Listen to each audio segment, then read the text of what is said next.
Good evening, and welcome to the Murfreesboro City School Board meeting. We will now stand, have the Pledge of Allegiance, and a moment of silence.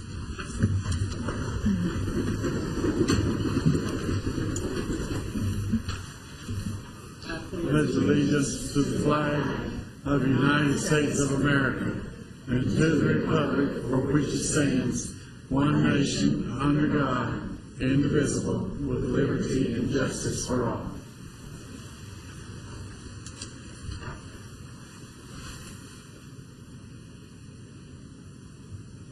You may be seated.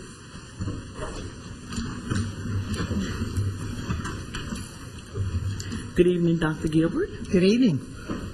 We'll start out with our opening ceremony. At this time, I'd like to introduce Councilman Ron Washington, who will be doing a presentation. This is School Board Appreciation Week in Tennessee.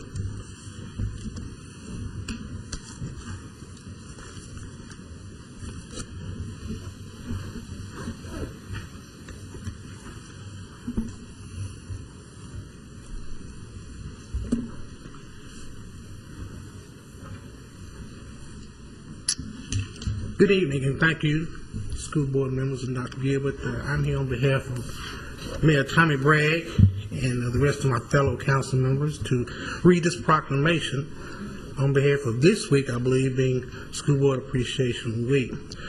Whereas an excellent public education system is vital to the quality of life of our communities, and whereas school board members represent a tremendous resource as local decision makers, responding to the challenges of creating 21st century schools that meet Tennessee's higher education standards, and whereas school board members serve their communities by representing the interests of school children and preparing them for the future, and whereas school board members continually strive for improvement and progress in education, and whereas the men and women elected by the people as members of our local school board deserves recognition and thanks for their countless hours of service to public education in Tennessee. Now, therefore, I, Tommy Bragg, Mayor of Murfreesboro, which I'm not, do hereby proclaim the week of January 23rd, 29th, 2011 School Board Appreciation Week, and urge all citizens to join me in this worthy observance. Thank you. Appreciate it. Thank you.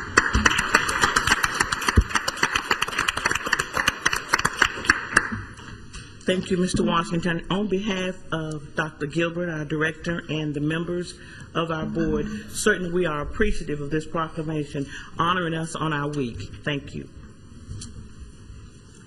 And you will notice that. Thank you so much. You will notice that on your desks you have a flower, and you have also books. These are from various schools, and behind me you have a big sign from John Pittard. Roseanne Barton, of course, does things in a big way, but it's signed by every teacher. So on behalf of the staff, all the staff, the teachers, the principals, the administrative staff, thank you so much for what you do for us. Thank you so much for what you do for children. Obviously, we could not do this without you, and so we certainly appreciate your support, and it's well deserved that you should be honored this week. So thank you so much. If I could get a motion for the approval of the agenda.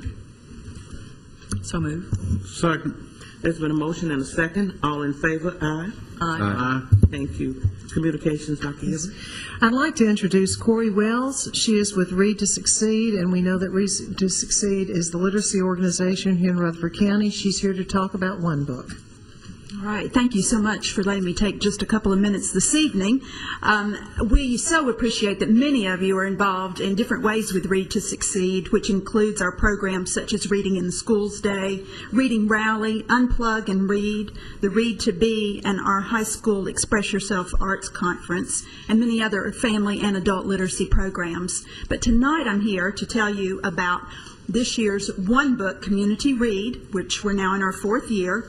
Each year, we join our partners, Linebaugh Library, MTSU, and Barnes & Noble, in asking adults in Rutherford County to all read the same book. This year's title is Major Pettigrew's Last Stand by Helen Simonson.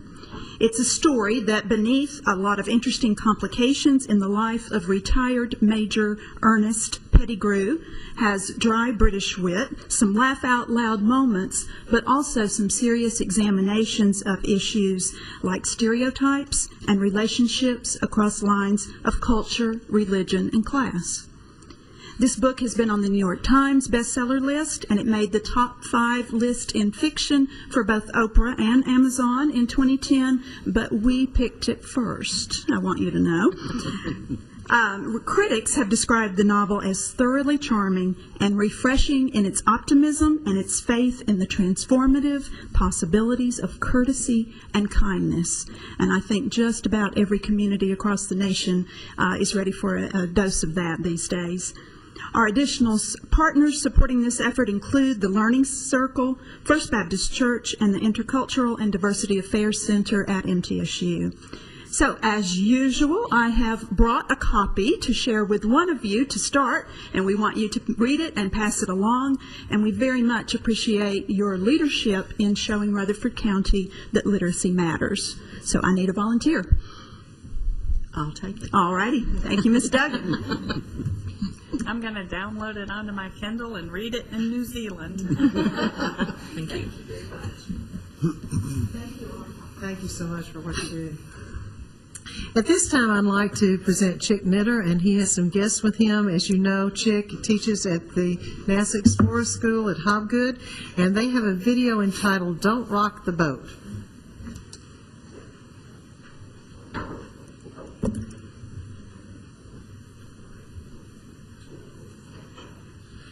Good evening, Board. Thank you for letting us present this tonight to you. I have some, as she said, some students with me. They are 6th graders. I'm going to let them introduce themselves first.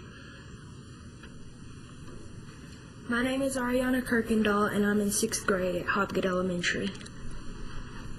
My name is Vanessa Segoviano, and I'm in 6th grade at Hobgood Elementary.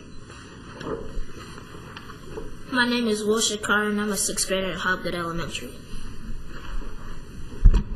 My name is Sean O'Neill, and I'm a student at Hobgood Elementary. There is one student that is in the video you will see here shortly that is not with us. He has transferred since the video was made, and that is Ben Zacharias. These students are here, and this, by the way, is Mr. Espinoza. He is an educational assistant at our school and does a great job in a lot of things, and one of them is the editing in this video you're about to see. The video that you're about to see contains this cast of students here, and it is spotlighting a NASA invention that was instrumental in the program, NASA program, and then has since carried over into the commercial arena and is being used around the world today. We have entered a NASA contest, this 5-minute video, and it is if we can get enough votes, and that's what we're here for, is to ask you to vote for this video, and we will show you the link how to do that afterwards. The top 5 will get an opportunity to go out to Colorado, and one of these lucky students will get to go with Mr. Espinoza to show the video. So without further ado, we'd like to show you the video.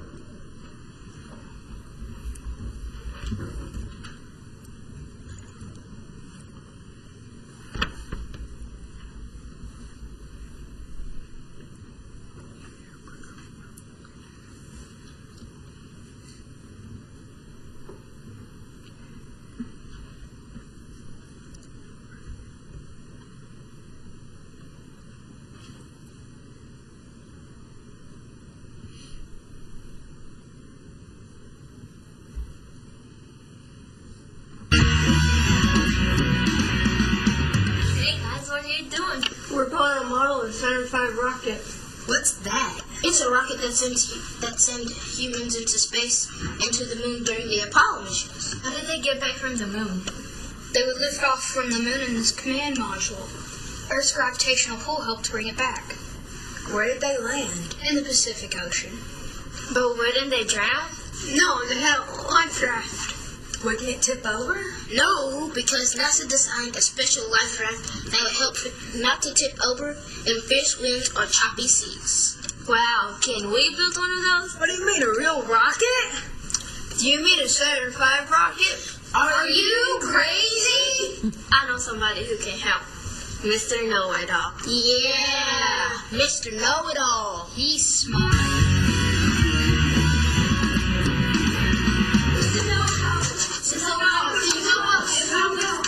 Help you with what? We're going to build a rocket to go to the moon. Who wants to go to the moon? Me. Why? Well, Vanessa, you don't want to go to the moon? I want to go, but I'm afraid we might drown in the ocean. I told her it wouldn't tip over if fish went to choppy seas. You're exactly right, Will. And do you know why? Does anybody know why? Well, I'll try to help you understand this.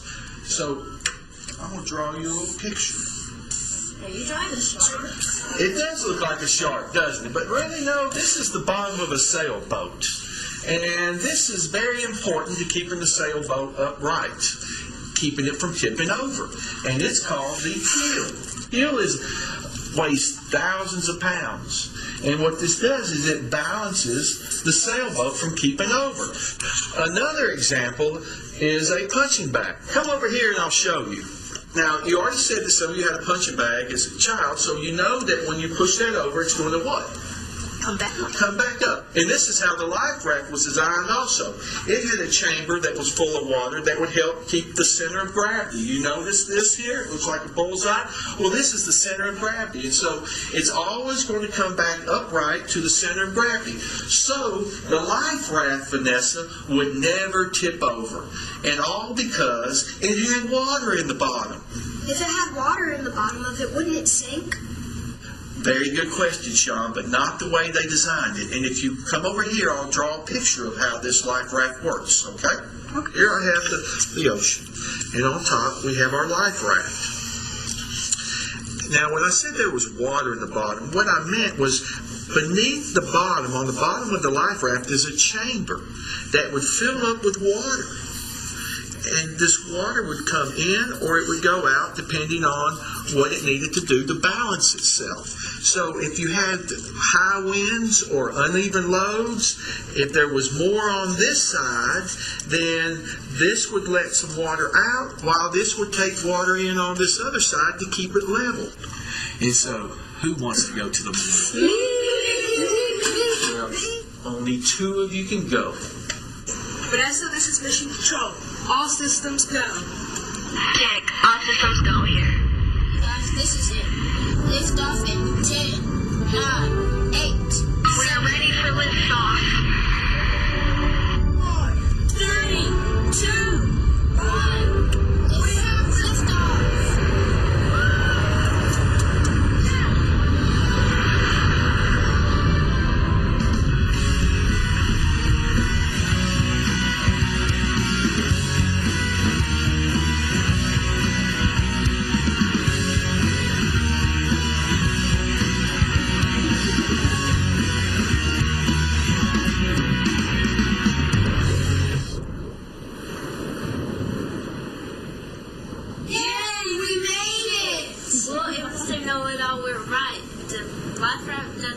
Over in choppy seas. Look, there's the helicopter. And look, the life raft doesn't flip over from the high winds.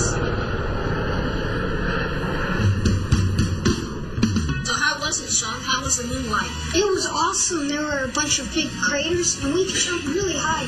And the Earth looks really cool from space. So, Vanessa, how was the life raft? Actually, you were right. It didn't tip over in choppy seas. Well, life raft has been used to save many lives at sea, and is also used today. Well, I didn't know that, but I think this is one of NASA's best innovations because it saved lives at sea and brought astronauts like us back from the moon safely. Mission accomplished.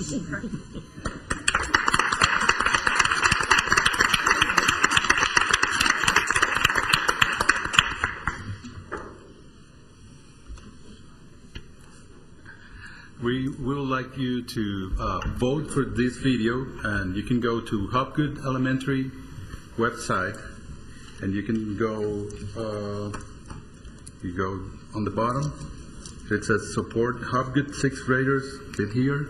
There's a link there that is going to get you how to vote. Okay? Can we ask Ms. Ridley to send us the link, and then we'll just make it go viral? Exactly. And before we go, they would like to give a little cheer and ask for your support. And so let's give it, kids. Ready? Don't Rock the boat. vote. And we need your vote. Thank you.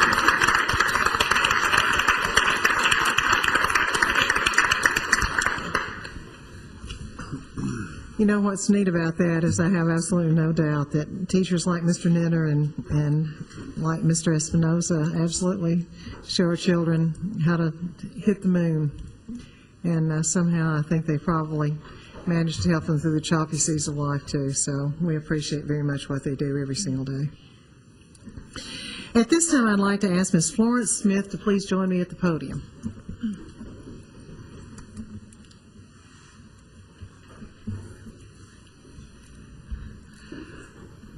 Florence is a very special lady, and she continues to amaze all of us with what she does, and not the least of which is her sewing ability, which, by the way, I did not know that you had. But here we have a quilt, and Florence, I'd just like for you to talk a little bit about, and I know you're going to, I'll have to pay for this later, folks, but about what Murfreesboro City means to you. Florence is so well known in the community and could do anything, but she chooses to work with us, and we're very grateful for that. Well, of course, Murfreesboro City means a lot to me. This is where I've been all of my life, except 3 years early, when I didn't realize, that I was in this world. But ever since then, I have been here in Murfreesboro. And, of course, this is where I raised my children. And, of course, they attended the city schools here in Murfreesboro, and everything's just been wonderful here. And so I like Murfreesboro. I travel a lot, but I love coming back to Murfreesboro. She has made the most magnificent quilt out of T-shirts from all the schools, and this was in honor of the 120th year celebration, of course. So please join me in acknowledging Florence and her work. Thank you so much, Florence.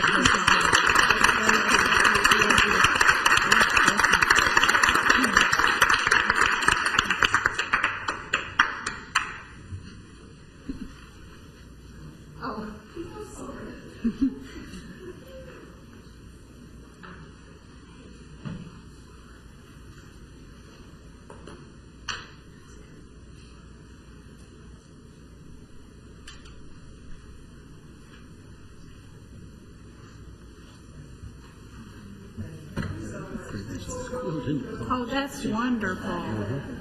What a work of art. That is great. That's great. Wonderful.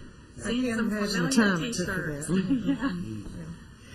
Yeah. She's an amazing lady. We're very fortunate that our children have the opportunity to learn from her and to grow with her. So certainly appreciate her work she does every day, and the work obviously on the quilt. At this time, we'd like to congratulate the following teachers who represented Murfreesboro City Schools at the Tennessee State Technology Conference that was held in November. Luke Hill from Bradley, Joel Hoig from Scales, Mickey Brooks, and Trent Cheese, who are the technology coaches. And for your next piece of communication, I'm going to let Gary Anderson explain to you about the Energy Efficiency Schools Initiative. The State Senator Jim Tracy announced that we had won a $120,000 grant award for energy efficiency schools. When this agenda was put together, we hadn't received final word on the other $31,251. We also did receive that amount of money, and that is in your packet tonight for you to vote on. But this is about energy efficiency schools and what the state is trying to do, and this is money we were given to do some projects that we obviously can utilize in our district.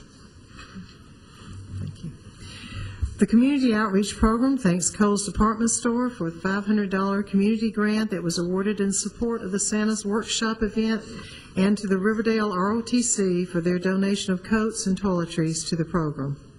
And we'd like to congratulate Scales teacher Hannah-Lori Dickinson, who will be a presenter at the Middle Tennessee Math Conference, and she will be presenting to K-3 level teachers on integrating mathematics through literature, games, and manipulatives. And those are all of the communication items. Consent items, if there are no questions, board, I would ask for a motion. So moved. Second. There's been a motion and a second, and all in favor, sign of aye. Aye. Thank you. Dr. Gilbert, action items? Okay. Your first two action items, approval of matching funds for the Energy Efficient Grant and also approval of acceptance of the Energy Efficient loan. Mr. Anderson? Yes, behind tab 2 in your book is the information on the grant award. The state provided $22 per student for energy efficiency improvements to schools, and with that, we had to match some additional monies. The projects we're doing with this grant are not the real pretty ones. These are ones that just keep our schools comfortable for the kids and the student and the teachers. And that is, we're going to use these grant funds for a replacement boiler at Irma Siegel and Cason Lane. These are starting to give us problems now. They're approximately the same age. And the payback on this is in 5.5 years that we will receive. Anything after that will be actually clear. The other piece that we have put into this, the $31,000 piece, is for a dedicated heat recovery chiller and boiler, and that is going to be placed at Scales. Scales was our last school built without geothermal, and it has a extremely like a Cadillac of the industry for a four-pot boiler system. And what happens on that is we have to use this big boiler in the summertime just for humidity control. Well, we've found a piece that will actually be a lot smaller to control the humidity, and that will pay for itself in less than 4 years. So with these grant proceeds, we're able to do these projects. We were going to have to replace the boilers at Irma Siegel and Cason eventually anyhow, because we are having some issues. So this money is being put to good use and saving the system $151,000. So we're asking for your approval for us to go ahead and execute this. It has already been approved by the state of Tennessee. One other piece that I didn't mention in this is that we are, well, I'll tell you what, I'll save it for the next one because I have another piece to tell you about. Is there a motion for the approval of the matching funds for energy efficient grant? So moved. Is there a second? Second. There's a motion and a second. All in favor, sign of aye. Aye. And opposed, is I'm like. sorry, I have a I'm sorry, question. I didn't quite catch, you said that we had to contribute some money as well? Yes, these projects cost a total of $431,000, and we are required to do matching funds equivalent to $280,229. These projects would have cost us $431,000, but by utilizing the grant, we can make it happen, and the money we have available in our fund balance. So there's no additional asking for any additional tax money or anything for that. Okay, thank you. Are there any other questions for Mr. Anderson? All right, we'll now take the vote. All in favor, sign of aye. Aye. Thank you.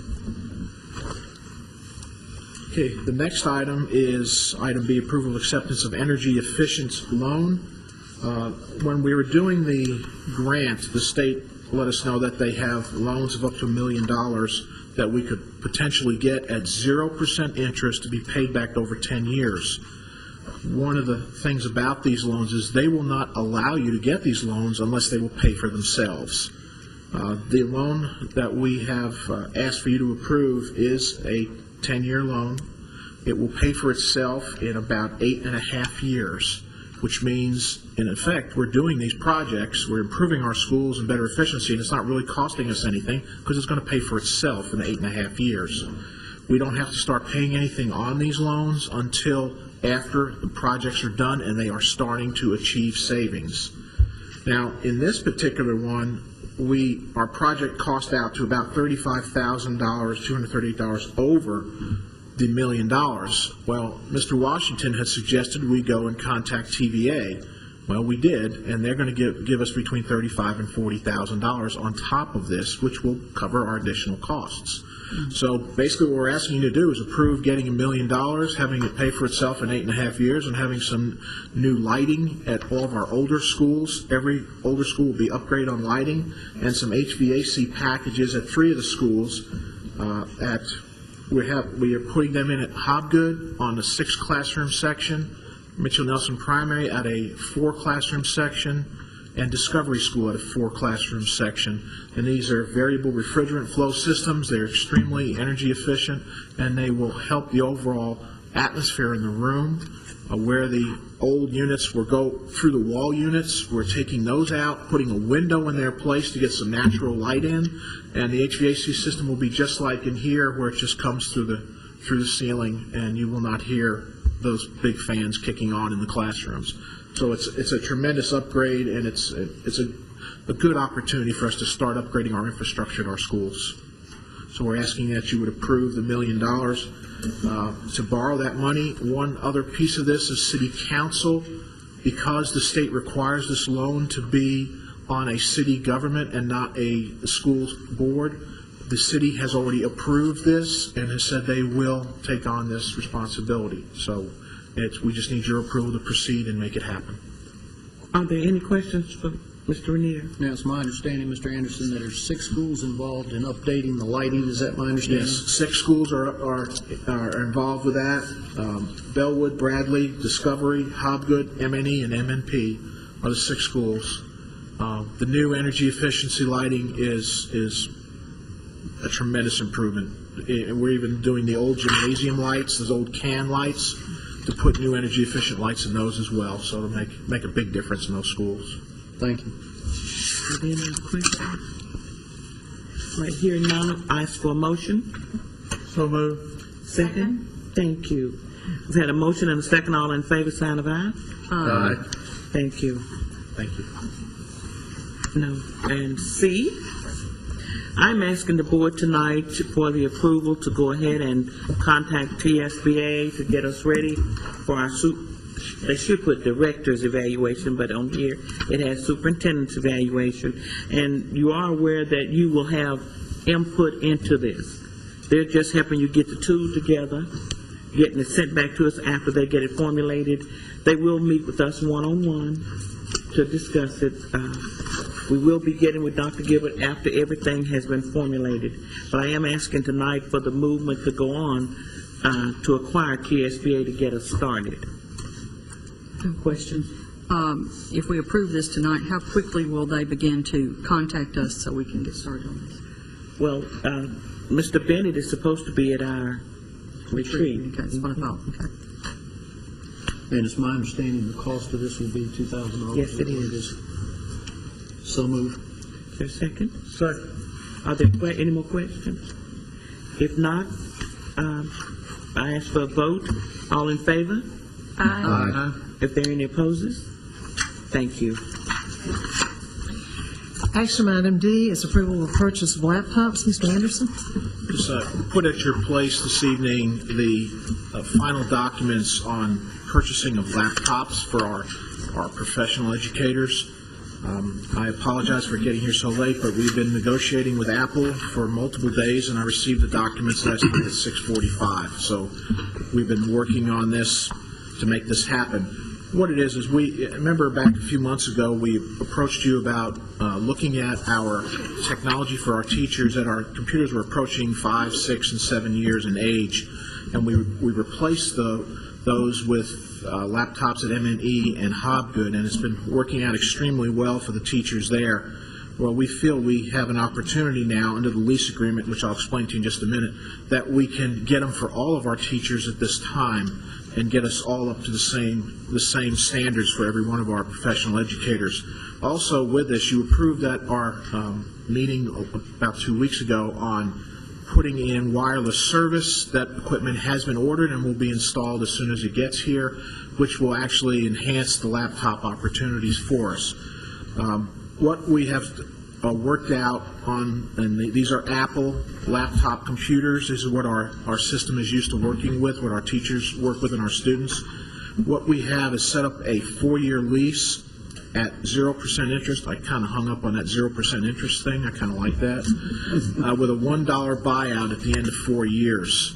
The other good piece of this is, and this was done by the board back in about 2005, I think, is our technicians are Apple certified to repair those. So if something happens during the lease period, and now they would only guarantee them for 3 years. So for the first 3 years, they pay us to perform the repairs on those. So that's a good thing. The fourth year, it wasn't worth the extra cost for that fourth year of the lease. We will own the computers at the end of the 4-year time frame. If we can move and go ahead and get these, Apple says they will be shipping them within 2 weeks, and we can start getting the laptops in the teachers' hands. What we've been doing is going and meeting with the teachers at a faculty meeting, instructing them on how to use them, and we can do that. The first one would be February 22nd is the date that we're looking at, the first potential one. But the financing piece is in place. These do cost us less now per computer than they did back when we bought desktop computers for teachers. These do have a carrying case with them and a little piece of technology that you can see on page 2 called a mini DisplayPort to VGA adapter that's required so we can hook it up to things and make it work on some of our systems that are currently in place. But the total purchase for this lease is $538,000. We propose to pay for it out of your fund balance in the technology reserve that the board had established for the first year. After that, we have for the last 2 years put in technology department. We've put in money for repairs and infrastructure. Well, we've pretty much taken care of that, so we will have that money in that line.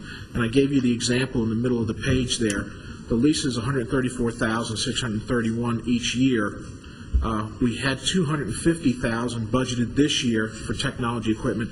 That'll still leave us $115,000 in that budget line. So we'll be able to do that every year, so we will not have to increase your budget to do this, because the money's already been allocated there. I have a question. It said unit list price on here. Yes, ma'am. $5,000. I'm sorry? That says Okay, the unit list price is for 5 computers. They're called 5 packs. Okay. So that price is for 5 computers. Okay, $1,000 is a lot. Yeah, it's under $1,000. But, okay, well, it's just a little, okay.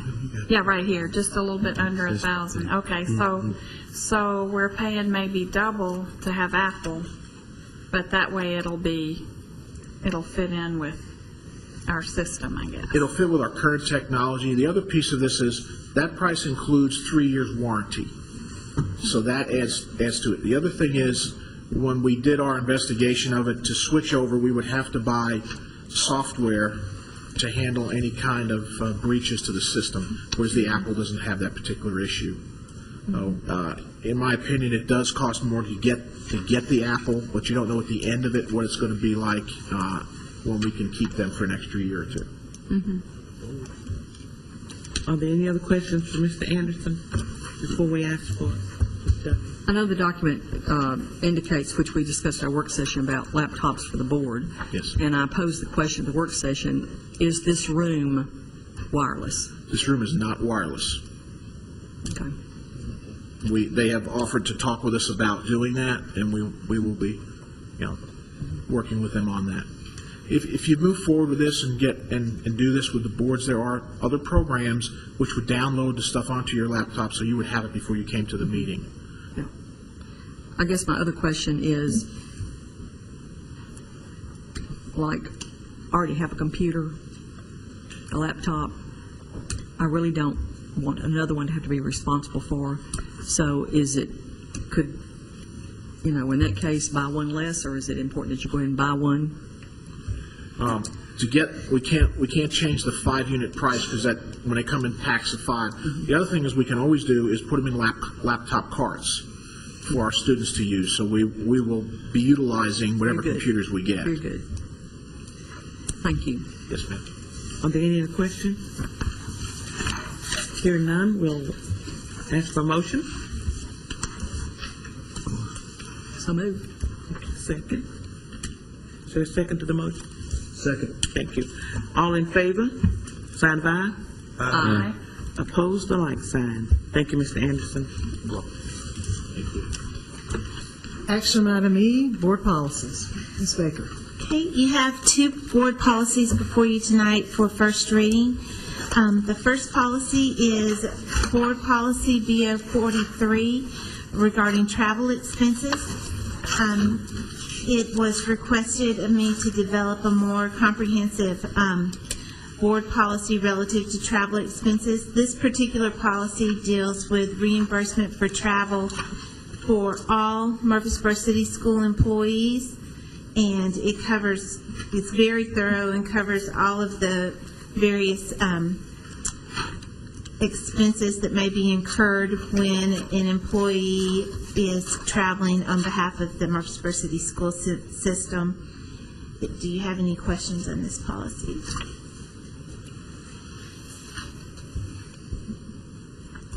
Let's vote. Ms. Ridley, if you would call the roll on this vote, please, ma'am. Dr. Andrews? Aye. Dr. Buttram? Yes. Mr. Campbell? Yes, ma'am. Ms. Duggan? Yes. Ms. Phillips? Oops, I'm sorry. Mr. Rainier? Aye. Ms. Wade? Yes. Mr. Rainier has a question, Ms. Baker. Now, are you ready to go over Bill 44 now? Yes. Okay. The second policy that you have before you for first reading is Murfreesboro City School Board Policy BO 44. It deals with reimbursement of expenses for Murfreesboro City School Board members. And this policy indicates that when Murfreesboro City School Board members are traveling beyond 50 miles from Murfreesboro, the city of Murfreesboro, their expenses would be covered under BO 43 that we just discussed. They would follow the same expense policy, reimbursement policy that the employees follow. Are there any question, board members, for Mrs. Baker? Ms. Ridley, if you'll call the roll, please, ma'am. Dr. Andrews? Aye. Dr. Buttram? Yes. Mr. Campbell? Yes, ma'am. Ms. Duggan? Yes. Mr. Rainier? No. Ms. Wade? Yes. Thank you, Dr. Gilbert. We're ready for reports and information. You would ask for information and to share with the public, too, about how decisions are made as far as inclement weather. I think it's terribly appropriate that you've asked for that tonight, by the way. But there is an administrative directive that does give direction for how to do it. Typically, what happens is we always have as first priority to have our children safe, but also to have student learning. So we make it a point to not close schools unless we absolutely feel that the safety of the children could be at risk. What we typically will do is gather information from the Transportation Department, from Deborah Sabley. In fact, she has already written me tonight about the weather advisory to let me know what is being said there. We may get information from the emergency management if we feel that we need to do that, and typically they will send us also information. We also check with Larry Williford in the maintenance department to see what is happening as far as the road temperature and whether it's cold enough on the road that we might have freezing happening. If it is during the day, then I typically will call the Chief of Police, Glenn Chrisman, and we will be in conversation with him, particularly with dispatch, to see what's happening as far as whether the streets are getting slick. And what happens, very frankly, is we ride the roads. Larry's going to, in fact, night before last, he texted me and he had been out, and tonight I fully expect that we also will check. One of the things that we have to realize is it's not only the roads, but it's also the sidewalks and also the access, the parking lots to the schools. And we have to be careful there. We do not want children hurt or people who are bringing children to school hurt. After there is a determination, then I typically call Gary Anderson and let him know because his departments are involved. I will contact Deborah Sabley because she's in charge of transportation. I will contact April Hall, who sends out school messenger information about the closure to all of the parents and also to staff.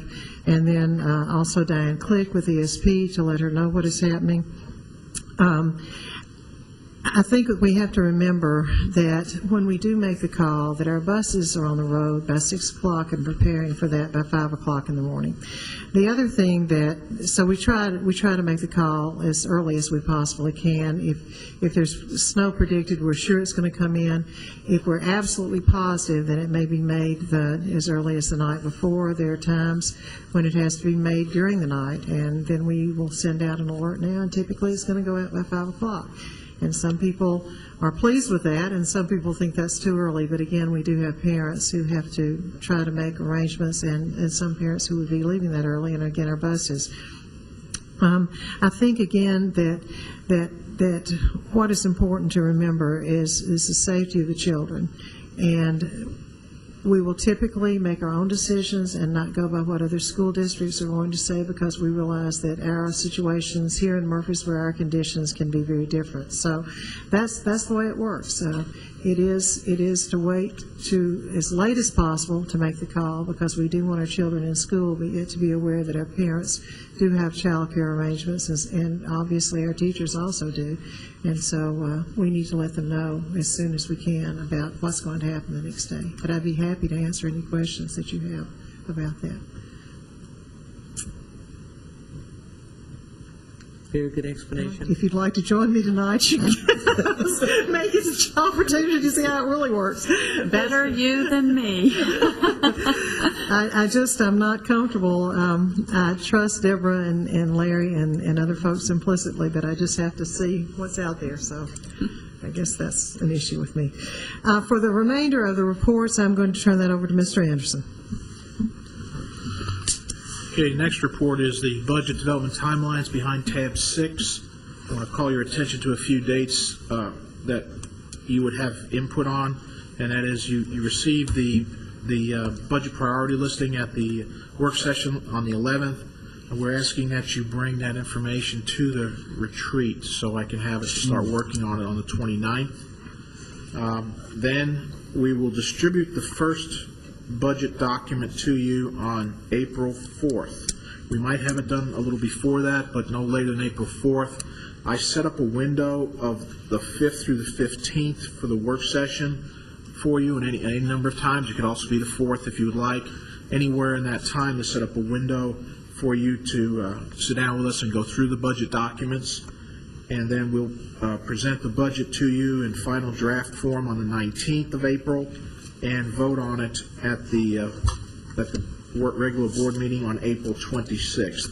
We do need to submit it to the council before May 1st, so we try to get it in there as soon as we can and finalize everything to get the sets of the budgets to the city council for their review and approvals. Anyone have any questions on the timeline? Mr. Anderson, members of the board, I'm going to be out of town for a lot of the time there, April 5th through the 15th, actually starting on the 7th. So I'd like to request, if at all possible, between the 4th and the 6th, if we could at least have one work session on the budget prior to me leaving town. What you do after that is entirely your business, but I would like to be present for at least the first work session, either the 4th, 5th, or 6th. 4th, I believe, is a Monday, 5th is a Tuesday, and the 6th is a Wednesday. And I'd like to be present at least for the first work session if possible. So, but we don't have to decide that, I guess, now, but whenever, Chairman, I appreciate that. I do ask the board members to check your planners for those days. And Dr. Gilbert, if you would, check yours and make sure there's no conflict. I do have a question. You have on here the 19th of April. Is that going to be an additional meeting? Because it would not be our regular work session. That's when we'll distribute the final draft document to you. Okay, so it'll just be given to us, not that we'll have a meeting that night. Okay. Right. All right, the next item is behind tab 7. It is your monthly revenue expenditure report. You have 2 months here, November's and December's. If you'll go to the December one, since that's the most current, I'd like to go over that one with you. Through December 31st is 50% of our fiscal year. As you can see, we are $2,469,000 in the hole. Last year at this time, we were $3,806,000 in the hole. So we have done an improvement on that, and so we're glad. If you remember, Christmas revenues don't come in, property taxes don't come in until your February and March reports. So we're on target there. If you go to your revenue page, on your next page, just want to call your attention to the fact that our sales tax year-to-date is $100,000 up over last year at this time, sales tax collections. So that's very good. And our property tax is up $176,912 over last year at this time. That's very good. Sales tax revenues have been increasing for the last 5 or 6 months now. So we feel very good about that, especially since we projected them extremely conservatively, not knowing what was going to happen to the economy back a year ago when we first did it. Our total revenue is at 41.4% collection. And remember, the revenue numbers are always 1 to 2 months behind the actual date you see it because of the collection process. And last year at this time we were at 40.1, so we're 1.3% above. Last year we had to take an advance from the city, and we didn't this time, so you can pull some more money out of that. So you can see we are in a good revenue position right now if the economy stays the way it stays. On the expenditure side, we have spent 46.3% of our budget, and last year at this time we were 46.7% of our budget. So again, we're right where we need to be. We're at the 50% mark of the year, so we're on target on our expenditure side as well. That's the financial piece for you. Do you have any questions on that? Okay, the next one is behind tab 8, and this is your enrollment information. Remember, our budget was established at 6,890 students. We currently have, and now this report is as of December 9th, so this is before the holiday time. Our enrollment was 6,873, so we were 17 students behind. As you remember, it fluctuates up and down, so that's a normal fluctuation. I feel there's no bells and whistles going off in my head that's an issue right now. Our PTR ratio, K through 3, is 18.42 to 1, and our 4 through 6 is 19.7 to 1. These are still extremely excellent PTR ratios for our schools.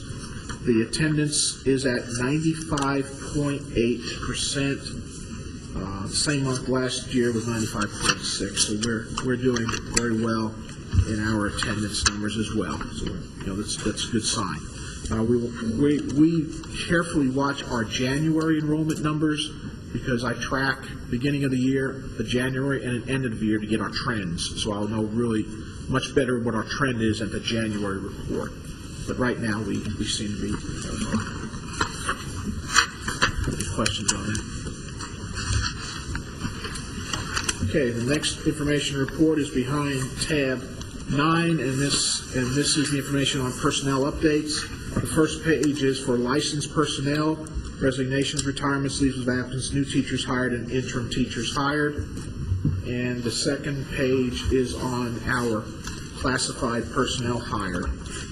So that's where we are on those. It's not a large list, but you can see there's a couple of people who have already notified us of their intended retirements. And that's all I have on the personnel. Are there any questions for Mr. Anderson? No. Thank you. Thank you, sir. Other business. Just a reminder to the board that our retreat is Saturday morning, 8 o'clock, Foundation House. Are there any questions or? Yes, sir. If someone wanted to know the agenda for that meeting, where would they go to? Ms. Ridley, where exactly on the website would they find that agenda? On the front page of the our website, on the very front page of the website.